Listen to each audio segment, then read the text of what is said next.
You ready? Born ready. Alrighty, so welcome back everyone. Today I have the absolute privilege of being joined by Ashton, who is perhaps one of the most impressive and well-spoken and down-to-earth people and teachers that I've had the pleasure of meeting here in Ubud, Bali. Yeah.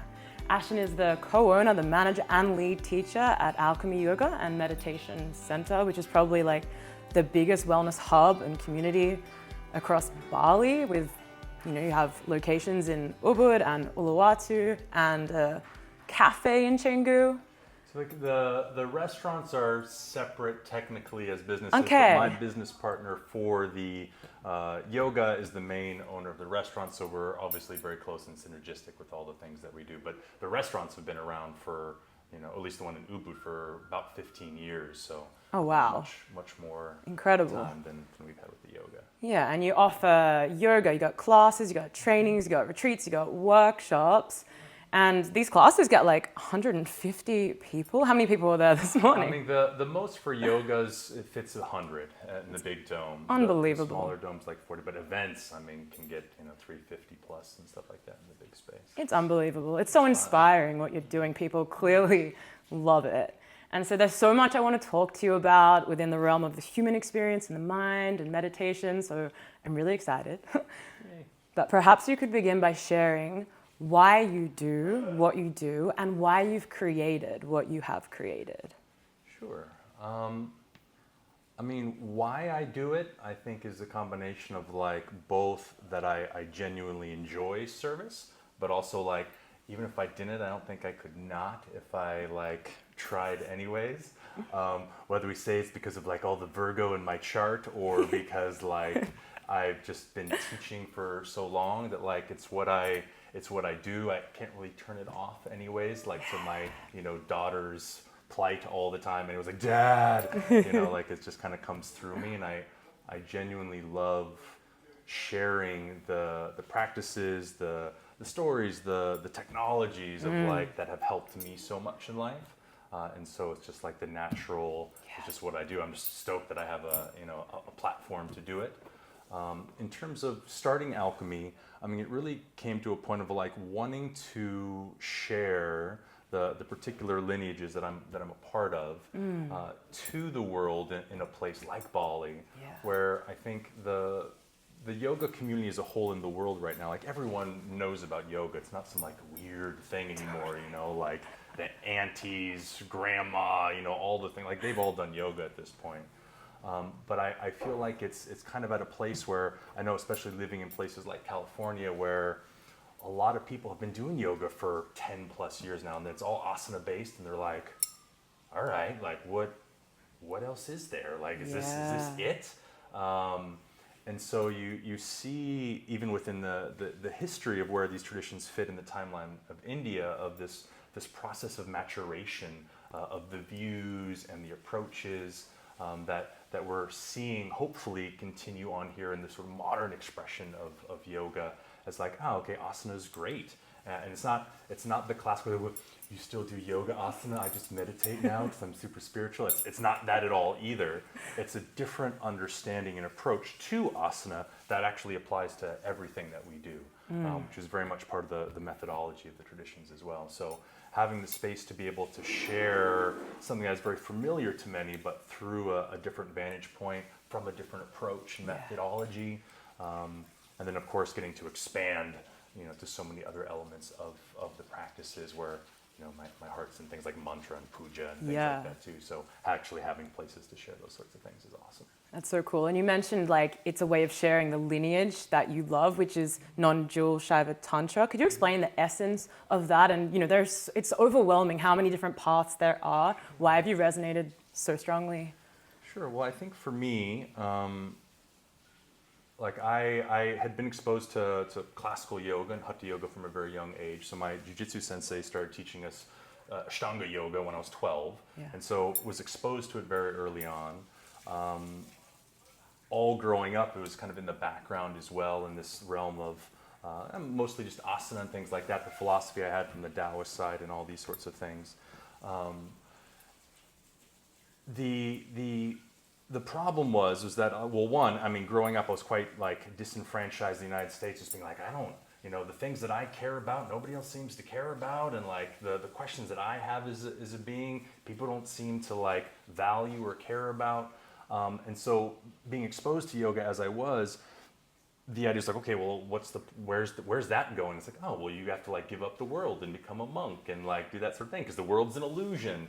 So I mean, I literally like, I mean, through trips to India, I'd given up not all my possessions, packed some in storage, but like closed down my business. I'd ended my engagement that I was in at the time, bought a one-way ticket to Asia, and was like, I'm done with the world and screw this. And this is, you know, what spirituality is, to move away from the distractions of the world. I mean, literally had a cave picked out in India. I was like, hey guys, you know, I'll be back. I just got to go handle some business. They're like, sure, just send us a letter. You know, we'll be able to prepare enough, you know, for a meal a day for as long as you want. I was like, okay, great. But the problem was that for me, when I was doing these practices, the experience that I was having wasn't like simply, oh my gosh, the world's such an illusion, I should be meditating more. It was like, man, why was I so rude to Steve when I was 7? I am Steve, you know, and like feelings of a connection with life rather than something that was pulling me away from it. For me, my default is very much like, I mean, you want to tempt me with a good time, you can be like, let's go meditate. I'm like, okay, you know, like I can just sit, don't have to talk to anybody. Like, yes, this is peaceful, this is nice.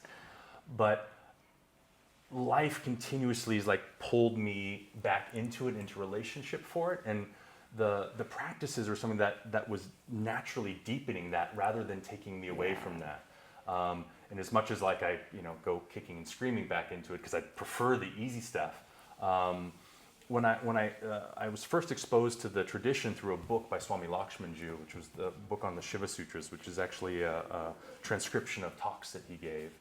And opening that and reading that, I was like, wow, this is actually speaking to my experience, not of like a kaivalya, an isolation from the world that brings us to, so we can get to samadhi and like meditate longer, but one of like a deeper intimacy with the world itself and no need to escape. And that's what really then inspired me to seek out teachers in the tradition and go down that entire rabbit hole of like what is, you know, as a general statement, Non-Dual Śaiva and Shakta Tantra. You know, more specifically, or more generally, we could say Kashmir Shaivism, but that's not a super accurate term because it wasn't isolated in Kashmir, nor is it principally Shaiva. It's often much more Shakta. You know, there's specific traditions within that, Trika being the main synthesis of all of these, but there's also very many other threads. I have a lot of teachers in Sri Vidya as well, which is very much a living tradition, more based in South India, but of course, you know, everywhere, which was sort of a blend of these North Indian Kashmiri Shaiva ideas with Advaita Vedanta, but then you've got a lot of different views and approaches through Sri Vidya as well, so different threads there. Of course, the landscape is very complicated and complex. A lot of people, especially exposed to more modern yoga, are like, well, yoga, you know, like it's a singular thing. It is anything but. And the way different traditions even, let alone like systems of yoga, view the world and what their approach is to it is so vastly different that there isn't really a singular unified view or approach on any of it that we could call yoga. Yoga is like a vast ocean of different views, approaches, beliefs, practices. It's like a culture, it's a history, it's a state, it's an experience, it's a practice. And literally I have to say like, well, like what is yoga? Of like, well, to whom and when? You know, because it's always been, people like, yoga means union. It's like, well, does it now? Because it means all sorts of different things all throughout history and time. What sort of context are we putting into it, and who's saying, and what does that mean to them? So it's complicated, but so is life. So could you speak to a function? Like, there's so many ways that, you know, we can speak to yoga, but do you reckon they share like a similar function in the human experience? Sure. I mean, I think it might be a little too like grand and Ubudian to say like liberation. And I'd say even the vast majority of people practicing yoga today aren't really interested in liberation. That's not why they come to class. Right. So I don't know if that's it. But I do think that the traditions have always looked at the experience of the human being, and in some way, shape, or form, looking at a response to suffering. Like, what is suffering? What causes it? And how do we either work with suffering, or in most of the cases of the yoga traditions, transcend suffering? And so they're looking at it as like, either a problem to be solved, or an invitation to lean into. And in particular with the goddess traditions, the Shakta traditions, it leans much more towards like the invitational side of coming into the complexity of life, rather than trying to solve it, which is much more the sort of masculine encoded classical yoga ideas, like, oh, life is scary and intense, let's transcend it, because that's easier, it feels better, it's less complicated, we can get to the singularity, nothing changes, that's awesome. But life, oh my gosh. And through most of its history, yoga has had some that's the area in the conclusion for most of them, is to transcend the world of change, and to get past it. Whereas both in the sense of the Kashmiri Shaiva traditions, and specifically very much so in the Shakta traditions, tend to orient more towards an embodied experience, whether we're talking about liberation as sort of grand thing or not, but as a means of realizing everything within the world, through the world, as the world, rather than transcending the experience of the world to like get to some other place. Yeah. And with suffering, what is your tradition or your view on suffering? Because the teaching in Tantra is that all of life is sacred, but how do you explain the unthinkable, unimaginable levels of suffering that people go through in the world? Sure. Well, I mean, it doesn't offer perhaps a singular explanation for all the suffering of the world, but what it is going to isolate down and say quite distinctly is like, we're in what the tradition calls bondage, because we don't know who we are. I think I'm an Ashton, you think you're an Ash, and so we orient our whole world around that, and because of that, a limited view of the whole, we cause suffering for ourselves and others. And so the solution here is not the accomplishment of some state that you're not in right now. It's not the transcendence of this material, energetic realm. It's the recognition of who you are. Yeah. And that doesn't mean in like the modern sense of like, I'm Ashton, I'm a yoga teacher, and I really know what my purpose is in life. But like the deep underlying connection that I share with everyone and everything at all times, even if I don't feel it as an Ashton all the time, it's still there. That's the recognition, that's the pratyabhijna, that's the ultimate aim then of the traditions, is that self-recognition. We get beautiful maps in the Shakta traditions a bit more of like, okay, because the more Shaiva-oriented still will kind of be like, that's the goal, focus on that, stay in that, realize you're all one, but doesn't give as much like, well, what do you do with that once you realize you're all connected? Because again, as householder traditions, it's not about like, well, now you're the monk or you're the swami up in the ashram. The goddess traditions start to offer us this idea of how we then take that understanding and allow it to be expressed through us, through the limitations of an Ashton or an Ash, but always being informed by this sense of connection first. And it gives us a very practical and grounded approach to the world, even the world with suffering and everything that's there, but allows us to engage it in a way that genuinely alchemizes the experiences themselves into an opportunity for deeper connection with the self.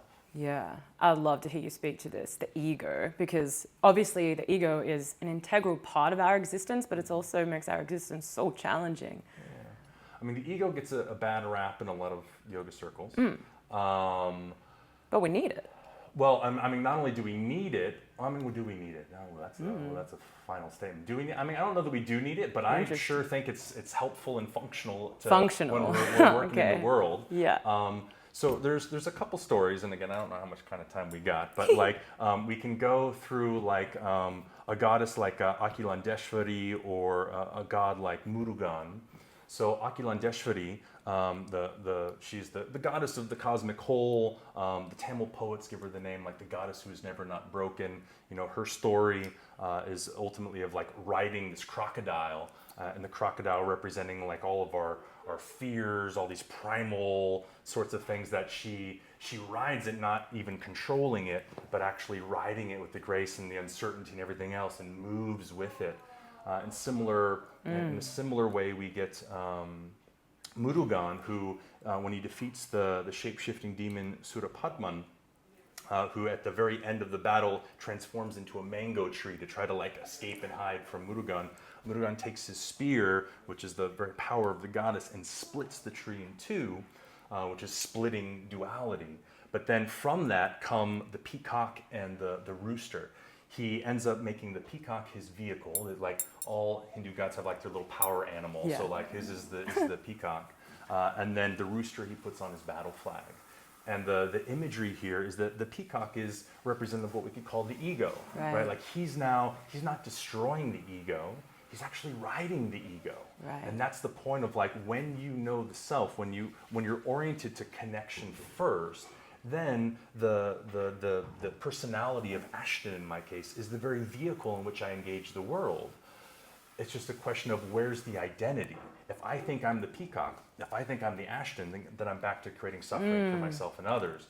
But if we realize, as the universal self, I'm expressing as an action or as an Ashton, that helps me reorient what my actions are. Is this something that is expressing the fact that I'm connected to this person or that thing or whatever it may be? Or is it like, I'm taking care of Ashton?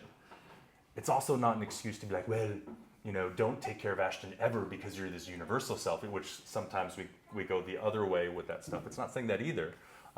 So there's complexity to all of it. But the traditions give us these wonderful archetypes and images to say that it's not about like destroying or overcoming our ego, or in Akilandeshwari's specific instance, it's not about like fixing all of my trauma. So I'm in Ubud and I'm going to do like every breathwork session. I'm drinking some ayahuasca and like heal all my things. Then I'll be worthy of connection and spirituality. It's like you as you are, with your confusion, your sorrow, your joy, all of it. Like that's an emanation of the divine too. And there's the only thing that's preventing you from experiencing it is you, which you can set aside in any moment. Or you can hold on for dear life and think that it's yourself and continue suffering and all that. But I definitely don't like to bash the ego. The yoga traditions tend to bash it plenty and enough already. So I think it's really a matter of reorienting, as the tradition wants us to do, like what and who is the self. Yeah. And when we understand that properly, it changes the way that we interact with everyone, everything, always. Yeah. I've heard you draw the parallel between yoga and art being like the vehicle which brings our creative expression into the world. And then it's like on one hand, yoga's pointing to our sameness, our shared experience, the idea of union within the self, mind and body, with each other, our shared humanity, and with the infinite, like something greater than the sum total of our individual experience. And then yoga's also pointing to our uniqueness, right? And I guess there's two questions in this. If you could speak to this idea of yoga pointing to uniqueness and sameness simultaneously, and then also how, moving, breathing, stillness, like pranayama, asana, all these simple things reveal this like incredible, unique expression that never was, is, or will be repeated ever again. Well, I think the paradox of like everything is one, but it appears to be many and different, is very much held and alive, and they're not mutually exclusive. That we are all the same underneath. The idea is that it's all, in an oversimplified sense, like all coming from the same cosmic oneness soup.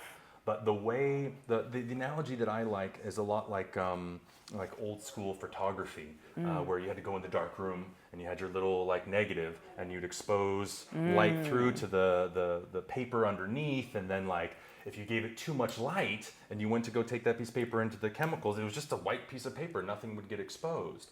But if you don't have as much of that light, now all of a sudden it creates an image. And so the idea here is that like the infinite expanse is just all the white light. It's just all sameness. There's no differentiation. And the universe, one of its actually very first impulse is desire. It's the desire to experience itself. Yeah. So to do so, it has to differentiate itself. Yeah. And so that it experiences itself as a you, as a me, as all these different ways of experiencing itself. And the idea is that through that process, in my case of like the formulation of a mind-body system that responds to the name Ashton, I get confused thinking that's who I am, when in fact I'm the oneness cosmic soup expressing itself as an Ashton, as an ash, as a tree, as a beanbag, as all the things. Yeah. And so it's just a matter of, again, reorienting where we, or how we view the self, and where we're coming from with that. I think that was the first part of the question, but what was the second question? The second part was, how does the like simplicity of asana, shapes, breath, and movement actually like reveal that in us? Well, I mean, I say this as a yoga teacher, and I teach yoga asana. I mean, is there something special about the yoga postures themselves and things like that? I don't know that there is, any more so than any other movement practice, if you orient it in the same way that typically we would do within yoga. And actually the three main methods or means to realization in our tradition, right? Shambhavopaya, Shaktopaya, and Anavopaya. Anavopaya would really include your activity of anything that you do. And so what it's trying to separate from, it's not to say that certain techniques aren't more effective, and so perhaps we could say, well, yoga asana is effective. I personally think mantra is extremely effective. It's not so much about like the efficacy of things, but recognizing that anything can be that if approached in the appropriate way. And so it's not saying well, there's a certain group of people in a certain subcontinent on the planet that had it all figured out, and that's the thing that's going to help you realize. Anywhere you are, whatever it is you're doing, could be the opportunity to realize the self. It's just having to reorient the way that we approach being and doing and all of that. So the way that you brush your teeth, the way that you prepare your meal, the way you have a conversation, the way that you put on your clothes, any of that is that same opportunity that yoga asana provides. It's just that in yoga asana classes, people usually remind you of that. And you're oh yeah, you're caught up oh my gosh, my life is so intense right now. But you're moving your body, and someone's bringing you back to the present in your breath. If we had somebody standing around us as we're walking through, hey, don't forget, are you breathing? And connect to your feet in the floor. You're yes. That's the idea that any moment to bring us into what the tradition emphasizes quite a bit is the precognitive space of experiencing before we start to think about it. And we do that all the time in yoga, because you're involved in that, and someone's you're in a group experience, everyone's guiding through the same place, and you've got a teacher reminding you to come back. The idea here is genuinely of okay, well, how do I experience this all the time in my life? I don't know if it's necessarily those things themselves, but I do agree that for the most part, they're an effective technology. Yeah. Although I can see people use yoga asana in a way that doesn't actually cultivate at least the things that myself or these traditions would speak of, where it can inflate that good old ego again. It can, anything could take you further away or closer to it based on the approach. So, I love yoga asana, but I think it's much more about the approach to what we're doing than the actual, a lot of the asanas were created in the last 100 years anyways, which doesn't make them more or less valuable, but it's they're not some ancient thing that somebody figured out a long time ago, and because it's older, it's more special or anything like that. There are energetic implications, there are physiological benefits, all these things are still there, but those exist in most movement practices as well. Yeah. So, yeah, more about how we do what we do rather than what we actually are engaging with. And obviously what I love about your teachings is how hilarious you make them, but also how deeply and accurately you understand the way the mind speaks and behaves. It literally sometimes feels like you're in my head narrating my thoughts to the room. I'm hey, don't do that. But I would love to hear through your lens. I'm going to keep it really broad on purpose, but what is the mind? Through the lens of Ashton. Wow. Yeah. And you can speak to that in any way you like. It's broad for a reason. I want to see where you take it. Do we approach that from? I love at first, at least, that you say the mind rather than my mind, because I don't know that there is a my mind. I think there's a mind. Yeah.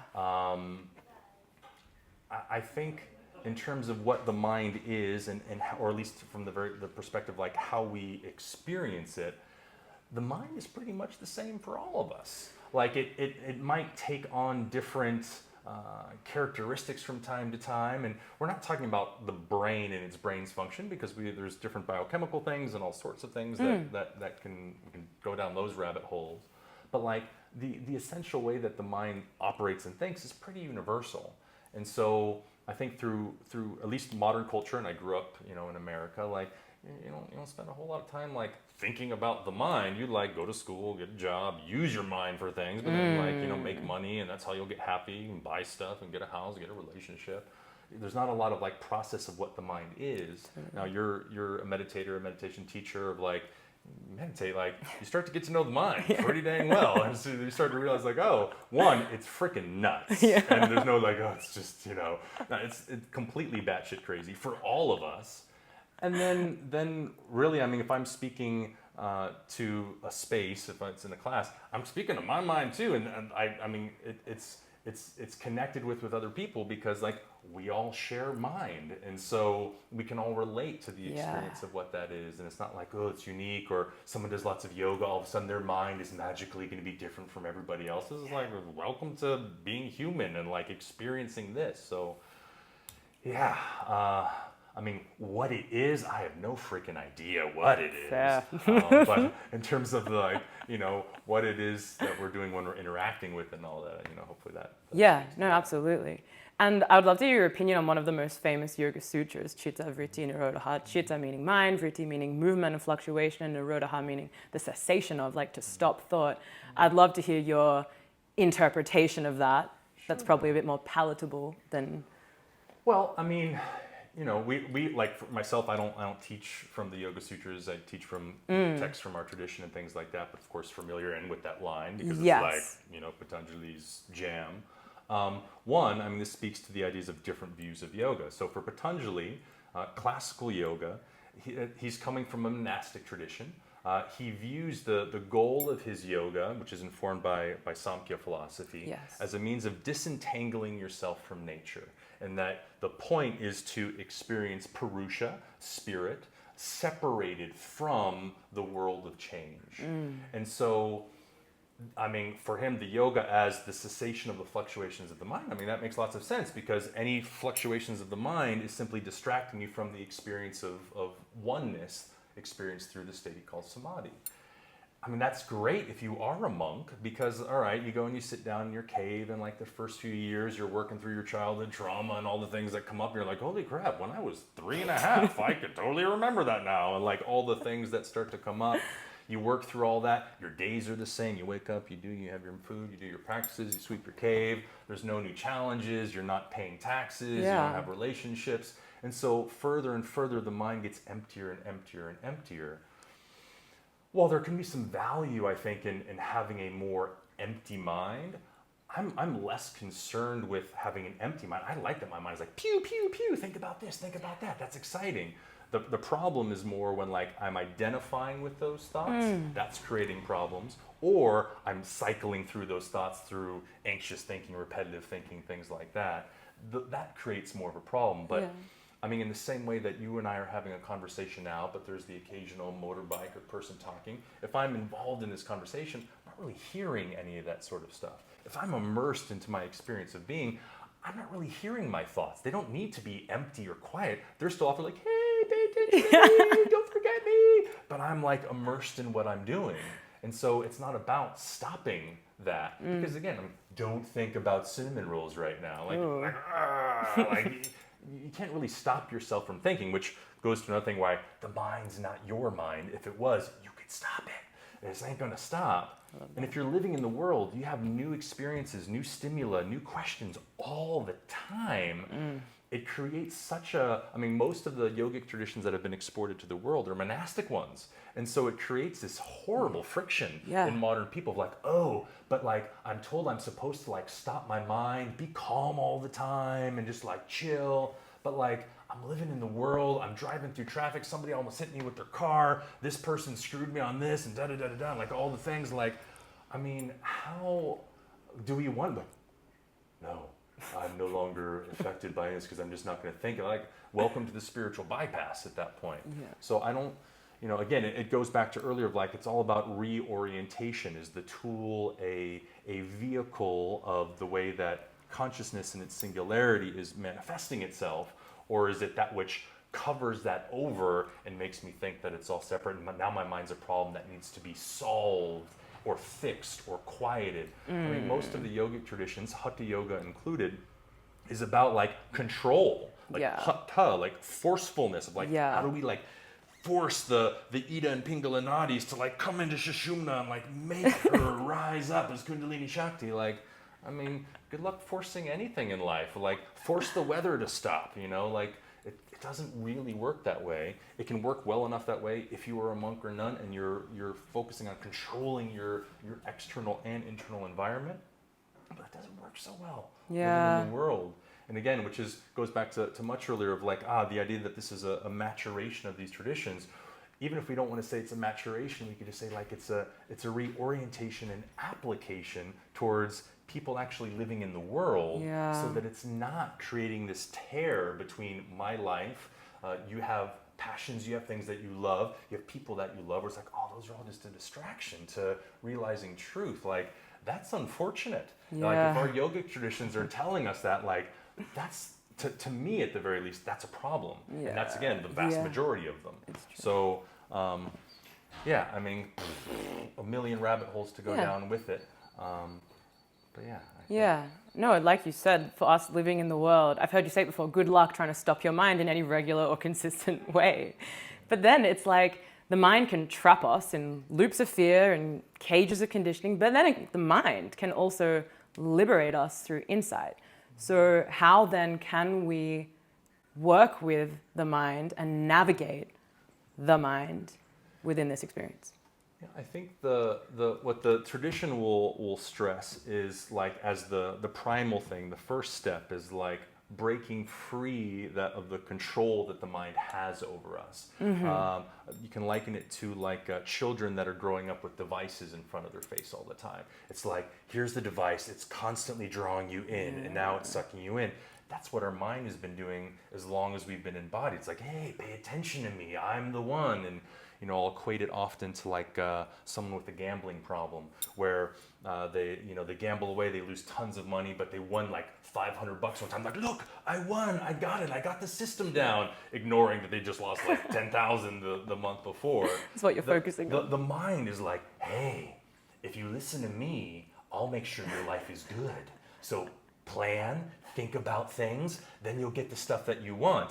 And most of the time, it's completely fucking wrong. It completely disconnects us from like reality itself. But every now and then, it's like, oh, see, I got this one right. I'm right. Listen to me. You should pay more attention to me. And then we're sitting there like, you're right. I should overthink about everything, because then I'll actually get what I want. It doesn't work that way. So we have to start with like breaking free of that, which, I mean, goes back to me personally, like mantra being the most effective tool for that. But genuinely, anything can be. Anything that's giving you a break from your mind. And this is where I don't want to overemphasize yogic practices, in the sense that like everyone gets this already, whether or not they've done yoga or not before. Like, everyone has something or things in their life already where when they dive into it, time disappears. They're not caught up in their thoughts. Maybe it's when you go for a run, so you pick up a guitar, you dance, you do something where it's like, I'm not subservient to that endless flow of discursive thinking.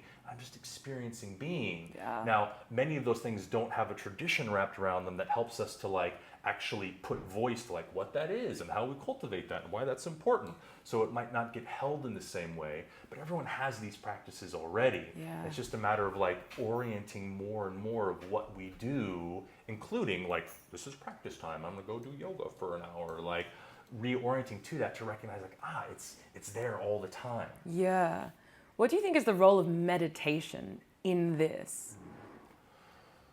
I mean, meditation, I think, is phenomenal. I don't want to get into the sort of more common sort of people that have been exposed to classical yoga and hatha yoga, and then they're like been doing hatha yoga for a long time. Like, hatha yoga is just a gateway to meditation, because that's what hatha yoga was more principally designed for. So it's like, I no longer do asana. I just meditate now, and now I'm super spiritual. And like, I don't want to put meditation in that space that it's somehow superior to a lot of these things. I think it can be extremely helpful in many cases, and I would encourage the vast majority of people to develop some sort of meditation practice.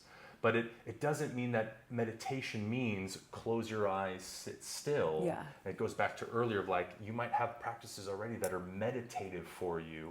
That's more valuable than if you sit down and you're like, yeah. oh my gosh, this is so hard, I'm in pain, and I'm like thinking about a million things. If it's not effective not meant for to be you, punishment. then like, it's not something that you're gonna do. It's not something that you'll continue. So like, what's the point? Yes. I think there's a natural gravitation towards the more time you spend in that thought-free space to be able to find it in other ways. And it doesn't always have to be like busy yourself doing something. And so that might naturally lead towards more sitting down. But I think it also creates the invitation of problems as well, in that, you know what feels really good after you get used to sitting for long periods of time? The nothingness of this. I don't have to deal with relationship problems. I ain't got to deal with this or that or work. I just get to enjoy the bliss of this. That becomes really tempting. And the earlier is like, yes, get better at doing that. Hold it for as long as you can. That's the point.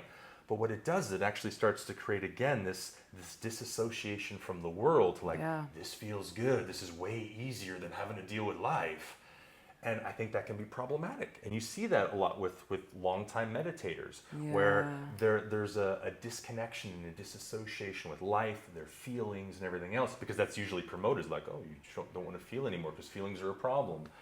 And so I think meditation in that traditional sense can be just as problematic as it can be helpful. Yeah. And that's why I think like approach is more important, context is more important, and recognizing that everyone at different phases in their lives will get different efficacy from different practices. And there's no one size fits all. There's no, this is the spiritual one, or this is the one you should be doing. It's like, wow, what helps you in any given moment connect with the deeper senses of self? And that doesn't always have to be like the oneness with infinite consciousness. It might be like, today I'm connecting with my physical body through yoga, asana, or dance, or working out, because I'm disconnected from my body. I'm in my head all day at work, or whatever. Yeah. And that's great too.